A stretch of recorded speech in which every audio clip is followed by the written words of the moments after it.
Hello everyone, all of you are most welcome in today's lecture.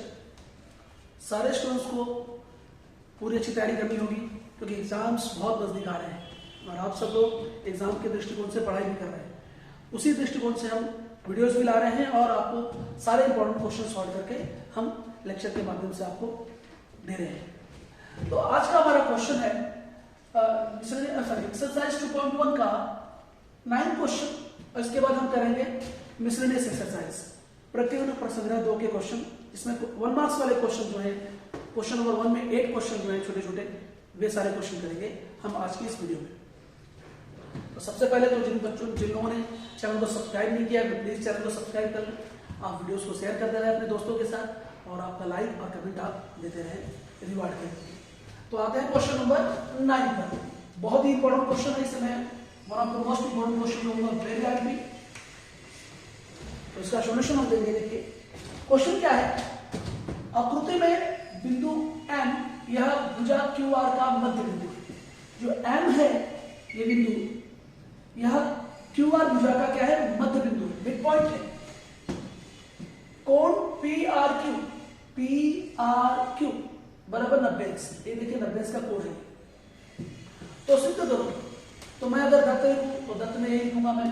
पहले Dutt given क्या है, बिंदु M यह भुजा QR का मध्य बिंदु है और कोण PRQ बराबर क्या है 90 का है। इसे हम कहते हैं गिवन। इसके बाद हमें सिद्ध क्या करना है, to prove PQ square is equals to 4PM square minus 3PR square. Very good. इसमें कोई कंस्ट्रक्शन नहीं है तो इसका हम प्रूफ देंगे। हिंदी में से कहते हैं उपपत्ति, दैट इज प्रूफ। भाई क्या है इसके अंदर, बहुत सिंपल है। इधर देखिए जो हमें सिद्ध करना रहता है उसी के सहारे बढ़ना चाहिए। सबसे पहले PM स्क्वायर इसका देखो। तो PM स्क्वायर के लिए हमें त्रिभुज PRM में जाना होगा, लेकिन उसके पहले बिंदु M QR का मध्य बिंदु है। तो RM क्या हो जाएगा, RM इक्वल हाफ क्या हो जाएगा पूरा QR का। और इसका कारण क्या है, बिंदु M यह भुजा QR का मध्य बिंदु है। तो इसलिए यह कथन आपका तैयार होगा नंबर 1 कि RM जो है वह QR का क्या होगा हाफ हो जाएगा। तो एकदम सिंपल स्टेटमेंट। इसके बाद PM स्क्वायर के लिए हम क्या करेंगे, त्रिभुज PRM में in triangle PRM angle R equal 90 degree 90 का कोण है, इसलिए पाइथागोरस को लगा दीजिए। तो हम आगे कर रहे हैं इसमें ध्यान दीजिए। तो हम कहेंगे कि यहाँ पे त्रिभुज PRM में, यहाँ देखिए डायग्राम में PRM में, त्रिभुज PRM में कोण R 90 का है। इसलिए पाइथागोरस प्रमेय से या पाइथागोरस प्रमेयानुसार क्या होगा, पाइथागोरस प्रमेय से ये देखिए 90 का कोण है ये, तो कर्ण क्या हो जाएगा PM। तो कर्ण का वर्ग अन्य दो भुजाओं के वर्गों के योगफल के बराबर होता है। तो ये कर्ण है और ये दोनों अन्य दो भुजाएं हैं। तो PM square equal to PR square plus RM square. हम यहाँ पे RM का मान देते हैं, PM square equal PR plus RM का मान क्या चाहिए, RM का मान है हाफ QR। तो मैंने यहां पर लिख दिया हाफ QR का वर्ग कथन 1 से। कहां से लिया गया, कथन 1 से, फ्रॉम फर्स्ट। ठीक है भाई। अब इसके बाद PM square is equal to PR square plus 1/2 का स्क्वायर करोगे तो 1/4 QR स्क्वायर मिलेगा। ठीक है। अब हम क्या करेंगे यहाँ पर, इससे क्रॉस मल्टीप्लिकेशन PM स्क्वायर इसका ऐसे तेरे गुणा करो 4PR स्क्वायर प्लस QR बन जाए QR स्क्वायर अपॉन 4। पूरे के बट्टे 4 हो जाएगा। पहले केवल इसके लिए बट्टे में था, इसके लिए बट्टे में नहीं था, इसलिए तो तेरे गुणा किया इसका इससे। अब ये इससे गुणा कर लेगा तो 4pm स्क्वायर बराबर 4pr square plus qr square. लेकिन देखो इसमें हमें pm भी चाहिए pr भी चाहिए, लेकिन qr चाहिए क्या? नहीं चाहिए, तो qr को अलग रख लेते हैं। ये देखो 4pm square minus 4pr square बराबर qr स्क्वायर, ये हो गया कथन 2। तो pm और pr तो दिख रहा है भाई यहाँ पर अलग ढंग से। इसके बाद हमें pq स्क्वायर चाहिए, तो pq स्क्वायर के लिए त्रिभुज PRQ में रहेंगे, बड़े त्रिभुज PRQ में कोण r बराबर 90 अंश, इसलिए पाइथागोरस प्रमेयानुसार या प्रमेय से PRQ यह कोण 90 अंश का है, इसलिए पाइथागोरस प्रमेय से कर्ण अब क्या हो जाएगी? PQ। तो PQ square is equal to PR square plus QR square, PR square plus QR square. एकदम साफ है, एकदम इजी है, देखिए आंसर। अब मुझे बताइए कथन 2 में देखिए QR स्क्वायर का मान क्या है हमारे पास? QR स्क्वायर का मान पूरा ये है, ये पूरा QR स्क्वायर का मान है पूरा ये। तो मैं क्या करूंगा यहाँ पर PQ square is equal to PR square plus QR square के स्थान पर मैं क्या रखने वाला हूं? 4pm square minus 4pr square, कथन 2 से। और देखिए ध्यान से यहाँ पर PQ square is equal to 4pm square तो रहेगा ही रहेगा, माइनस 4pr स्क्वायर में से एक बार pr स्क्वायर माइनस करो 3pr स्क्वायर, और देखिए ये आपका ये साध्य लग गया, आपको सिद्ध हो गया। ये तो हमें सिद्ध करना था, तो बहुत ही खूबसूरती से इस क्वेश्चन को हमने सिद्ध किया। तो इस ये इम्पोर्टेंट क्वेश्चन है, कभी भी एग्जाम में आ सकता है, तो इसे वेरी आर भी करें 3 मार्क्स या 4 मार्क्स के लिए। अब मैं आऊंगा प्रकरण प्रसंग 2 का क्वेश्चन नंबर 1 में, जिसमें टोटल 8 क्वेश्चंस हैं, जो सिर्फ ऑप्शनल क्वेश्चंस हैं, जिसमें 1 मार्क्स के क्वेश्चन आते हैं, हम भी करेंगे, लेकिन समझा के करेंगे, आंसर के साथ करेंगे। तो हम हमारे क्वेश्चन नंबर 1 में प्रकरण प्रसंग प्रकरण प्रसंग 2 का हम कर रहे हैं क्वेश्चन नंबर 1, जिसमें 8 क्वेश्चंस हैं। पहले मैंने 4 क्वेश्चन बोर्ड पर लिए हैं।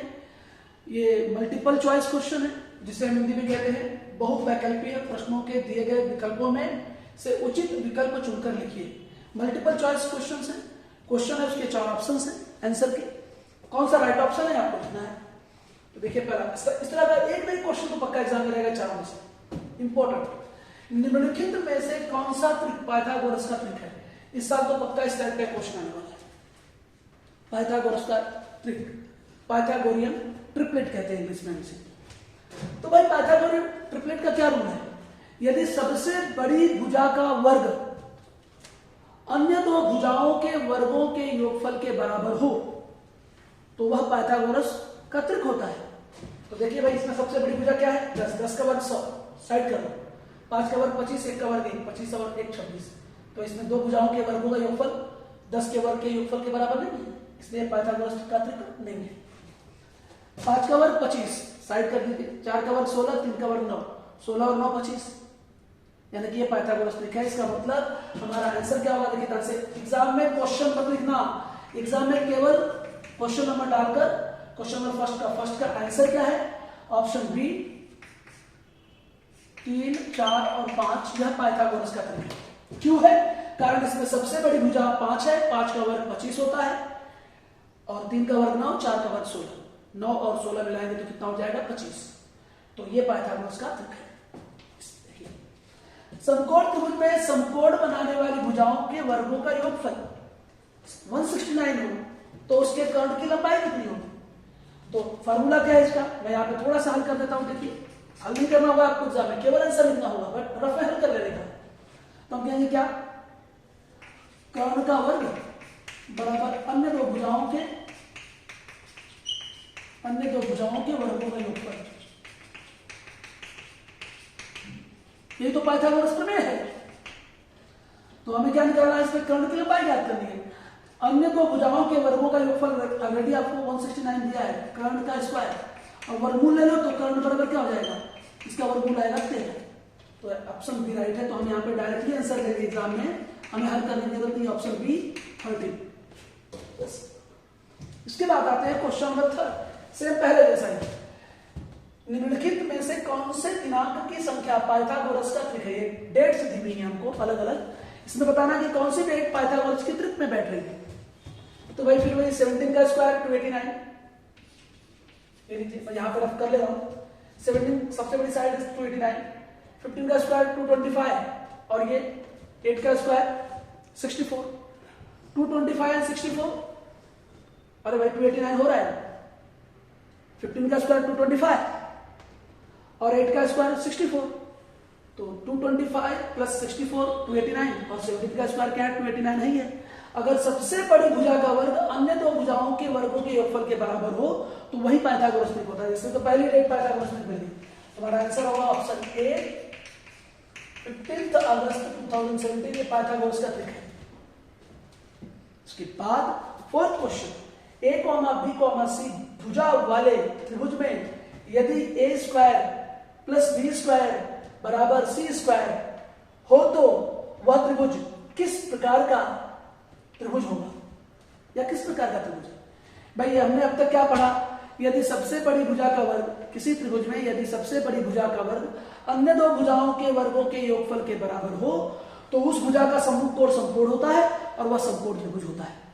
पाइथागोरस प्रमेय का विलोम प्रमेय, तो ये समकोण त्रिभुज होगा। इसका आंसर आएगा ऑप्शन सी समकोण त्रिभुज। बस एग्जाम में आपको इतना लिखना होगा, क्वेश्चन भी लिखने की जरूरत नहीं है, केवल आंसर लिखने का समकोण त्रिभुज, क्वेश्चन नंबर डाल के उसका आंसर लिख लेगा। तो ये चारों क्वेश्चन हो गए। अब आगे के 4 क्वेश्चन हम आ रहे हैं, तुरंत देखिए आगे।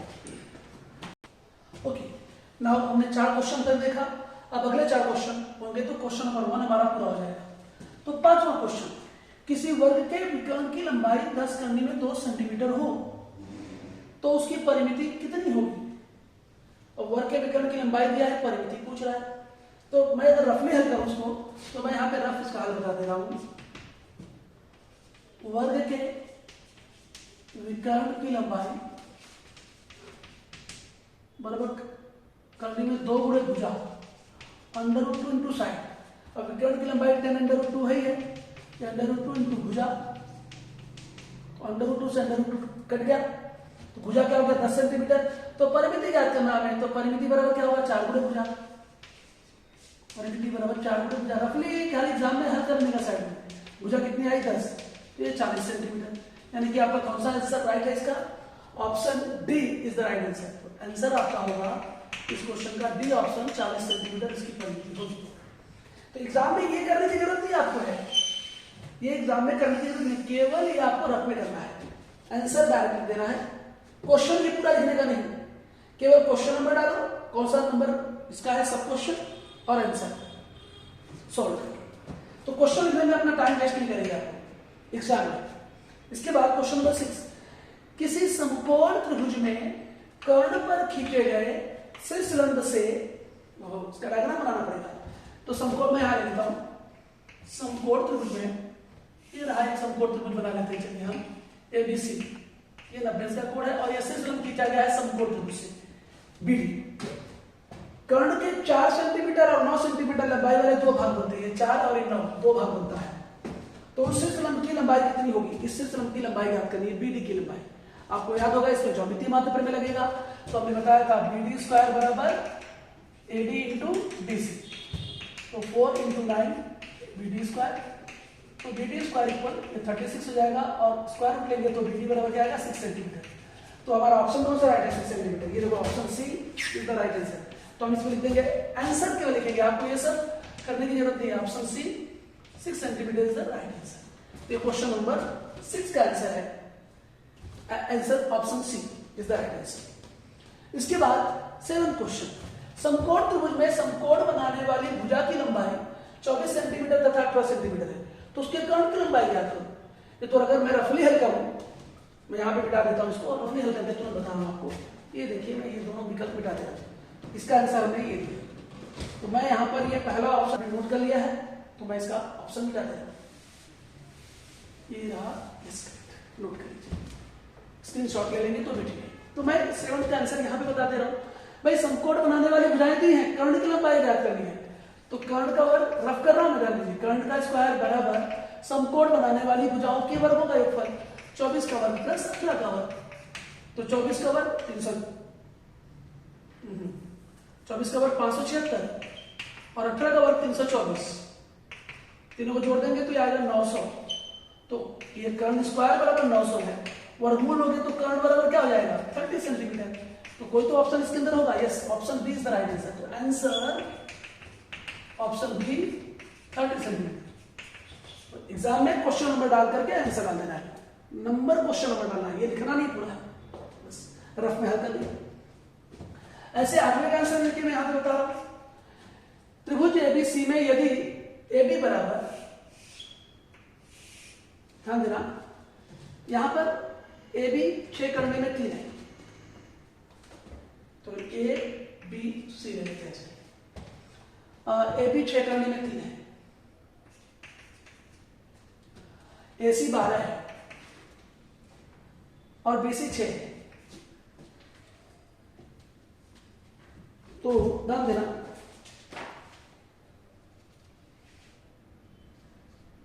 कोण ए का माप बताना है। सबसे बड़ी बात, ये समकोण त्रिभुज होना चाहिए था, समकोण त्रिभुज, ये कोण भी करते हैं इसका। तो अगर देखेंगे ध्यान से यहां पर, तो हमें कोण ए बताना है, तो कोण ए सम्मुख भुजा है BC की, कोण ए की सम्मुख भुजा है BC, और ये जो BC है लंबाई में कर्ण का आधा है, तो हमने 30, 60, 90 का विलोम में देखना है। तो 30, 60, 90 के विलोम में से देखें तो हम कहेंगे क्या, त्रिभुज ABC में BC जो है वो हाफ है AC का, वो हमें दिख रहा है दत्त, हमने कहां से लिया बताइए, दिख रहा नहीं 6 और 12 है। तो बताइए कोण ए की सम्मुख भुजा जो है वो लंबाई में कर्ण की आधी है, तो इसका मतलब कोण ए का सम्मुख कोण क्या होगा, 30 अंश का होगा। 30, 60, 90 की विलोम में से कन्वर्स थ्योरम ऑफ 30, 60, 90 डिग्री सब क्या कहेंगे, हम कहेंगे कि कोण ए 30 डिग्री का है, तो कोण ए 30 अंश का कोण है 30, 60, 90 की विलोम में, इसलिए इसका राइट ऑप्शन क्या आएगा, इसका आंसर आ जाएगा ऑप्शन ए 30 अंश। तो इस तरह से हमने मिसलेनियस एक्सरसाइज में प्रकीर्ण प्रसंग में क्वेश्चन नंबर 1 के 8 क्वेश्चन, जो कि आपके 8 क्वेश्चन बहुत महत्वपूर्ण है, ये हमने देखा। अगले लेक्चर में मैं पार्ट 5 में आऊंगा और आगे के क्वेश्चन स्टार्ट कर दूंगा तुरंत। तब तक के लिए आप लोगों को अच्छे से ऑल दी बेस्ट है कि आप अच्छे से इन सारे क्वेश्चंस की तैयारी करें और वीडियोस को प्लीज सब्सक्राइब करें, दोस्तों को शेयर करें दोस्तों से, और लाइक और कमेंट भी करें। आपका बहुत बहुत धन्यवाद, थैंक यू।